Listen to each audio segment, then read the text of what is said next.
జై శ్రీమన్నారాయణ. అందరికీ రథసప్తమి సూర్యనారాయణ పుట్టినరోజు శుభాకాంక్షలు. ఈ రోజున మనందరికీ ఉండేటువంటి శారీరక మానసిక ఆది వ్యాధులు తొలగి నిరంతరం ఆరోగ్యంతో ప్రయాణం సాగడం కోసం మనకి శరీర ఆరోగ్యాన్ని మానసిక ఆరోగ్యాన్ని ప్రసాదించేటువంటి వాడు సూర్యనారాయణుడు.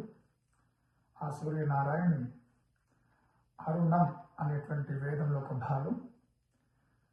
ఆ అరుణ పారాయణం ద్వారా మరియు 11 సార్లు ఆదిత్య హృదయం ద్వారా పారాయణం చేసి స్వామి అనుగ్రహాన్ని పొందేటువంటి ప్రయత్నాన్ని చేద్దాం. ఈ యొక్క పారాయణం ఈ రోజున 8:30కి అరుణ పారాయణం ప్రారంభమవుతుంది. సుమారుగా 1 గంట సేపు అరుణ పారాయణం ఉంటుంది 9:30 వరకు. 9:30 నుంచి 11 సార్లు ఆదిత్య హృదయం పారాయణం. ఈ పారాయణంలో పాల్గొని స్వామి యొక్క అనుగ్రహం పొంది ఆది